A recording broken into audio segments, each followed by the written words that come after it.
Alors, vous êtes donc le père de l'homme. Je vous remercie de me recevoir. On peut dire que vous êtes un père un petit peu hors norme, un pas derrière, c'est son hôtel à essayer de convaincre les gens, mais plutôt à parcourir le monde, comprendre les autres religions, faire un petit peu le tirer entre les gens que vous rencontrez. Vous avez pas mal d'amis soufis, j'imagine qu'il y en a aussi dans le judaïsme. Qu'est-ce qui vous motive aujourd'hui? Qu'est-ce qui justifie votre présence au Congrès international de la paix au féminin à Oran?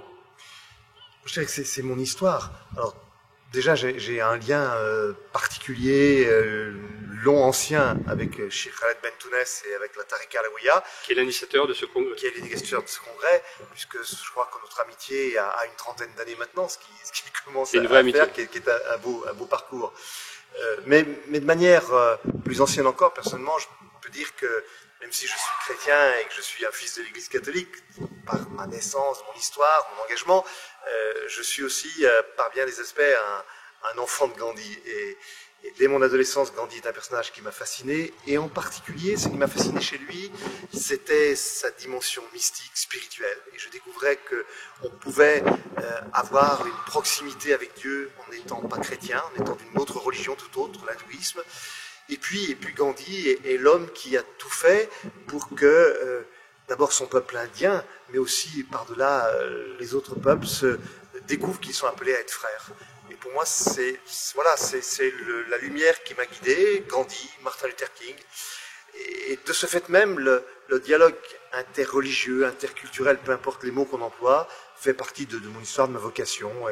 Et pour moi, c'est vraiment même c'est existentiel, c'est de mon être. Mais Gandhi, c'était aussi l'homme de la non-violence, le respect de l'autre, tout le dialogue passé par cet aspect aujourd'hui qui est un petit peu bafoué quand on voit le nom de guerre. Oui, parce que Gandhi, comme Martin Luther King, ou Martin Luther King comme Gandhi, sont deux hommes qui ne nient pas qu'il y a des conflits, qu'il y a des situations d'injustice qu'il faut bousculer, qu'il y a une organisation du monde qui est souvent profondément injuste pour la majorité des gens. Donc il ne s'agit pas d'accepter ce qui existe. Mais lorsqu'on veut bouleverser des situations d'injustice, il faut le faire en essayant toujours de préserver la paix et la fraternité. Et quand on utilise la violence, quand on utilise la haine, quand on utilise le meurtre, eh bien on ne peut pas construire un avenir de paix et de fraternité. Donc c'était le génie de Gandhi, ça a été le génie de Gandhi, cela, de découvrir qu'il y avait une force de la non-violence. Il s'agit d'entrer dans des rapports de force, mais pour convertir l'autre, pour l'amener à soi et non pas pour le détruire. Et alors, est-ce que cette notion de non-violence, c'est en notre joue quand on prend une baffe? Est-ce que c'est ce qu'on dit aussi? Est-ce que c'est ça ou c'est un peu caricatural, oui, l'histoire de la baffe, mais dans les... c'est surtout la conviction que si je rajoute de la violence à la violence, je ne pourrai jamais obtenir la situation de la réconciliation et de la paix. C'est surtout cette intuition-là que Gandhi a eue et que Martin Luther King a mise en application. Et que d'autres hommes ont mis en application. Je crois que Cheikh Khaled Bentounès, même s'il n'emploie pas le mot de non-violence, il est dans cette quête-là d'une fraternité. Une fraternité que nous avons à construire, mais une fraternité aussi qui se reçoit de Dieu. Et c'est en cela que le prêtre catholique que je suis se sent très interpellé et proche en même temps de la démarche de Cheikh Bentounès parce qu'il est convaincu que la paix vient de Dieu, que les hommes ont à la construire mais qu'elle vient de Dieu, qu'on doit la recevoir. Alors, est-ce que ça me gêne un petit peu parce que est-ce que ça veut dire que ça va exclure les gens qui n'ont pas de croyance? Non, pas du tout. Parce que ce sont des gens aussi qui tendent vers la paix. Moi, je crois, c'est prétentieux de dire je crois. Je suis certain qu'il y a plein d'hommes et de femmes qui n'acceptent pas l'adhésion à un Dieu, parfois pour de bonnes raisons, parce que les hommes de religion ne sont pas toujours exemplaires, et qu'il y a aussi un désordre du monde qui appelle parfois à une révolte. La mort des enfants, la mort des innocents appelle à une révolte. Donc il pourrait y avoir une certaine manière d'être athée d'une manière positive, qui est une interpellation aux croyants, qui est un refus de ce qui se passe. Moi, je fais partie des générations qui ont été marquées par Albert Camus. Albert Camus est un humaniste. Il n'est pas croyant, mais il a un tel sens de l'homme que je ne veux pas le récupérer, mais en tout cas, il me donne des leçons. Nous sommes ici sur la terre d'Albert Camus, donc c'est tout à fait logique qu'on le remette un petit peu en avant. Et alors, vous qui voyagez dans le monde entier, connaissez un nombre incalculable de personnes, est-ce que vous avez une recette, une façon un petit peu ou votre propre manière d'agir pour pouvoir générer ce message de paix? Comment vous procédez? J'ai pas de recette, simplement la chance que j'ai eue et que je continue d'avoir de voyager, de rencontrer des hommes et des femmes de cultures, de religions différentes, me prouve que partout il y a des justes. Dans la tradition juive on appelle les justes, des hommes et des femmes qui, dans des situations parfois incroyables, gardent le souci de la dignité de l'homme et de tout homme. Et ce sont eux qui nous portent, ce sont eux qui nous sauvent. C'est bien parce qu'il y a des millions de justes que l'humanité ne périt pas, malgré toutes les forces de mort qui se saisissent d'elle. Donc c'est ça pour moi la leçon. Et moi je me sens plus élève qu'autre chose. Hein.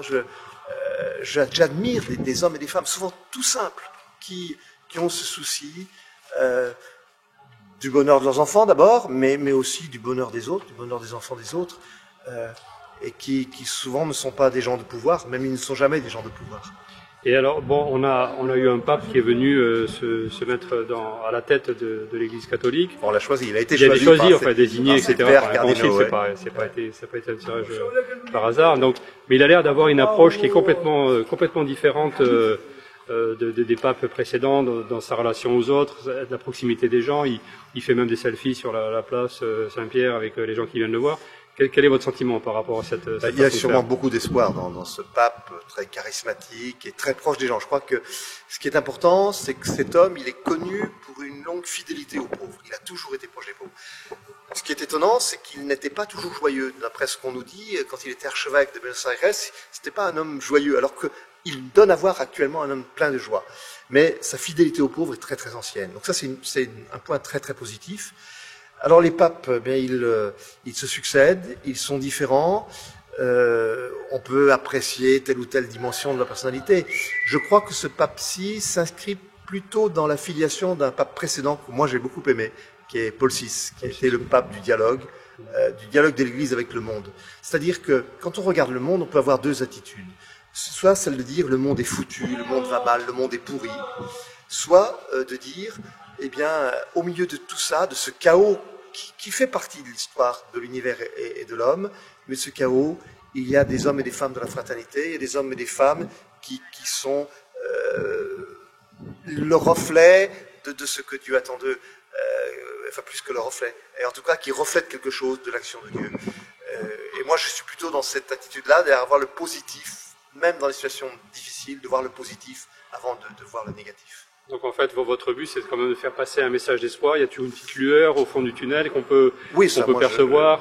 J'espère que les chrétiens, que les croyants, juifs, musulmans, sont des hommes et des femmes de l'espérance. Je pense que c'est une de leurs responsabilités, parce que nous annonçons un Dieu qui est sauveur, un Dieu qui veut le bien de l'homme.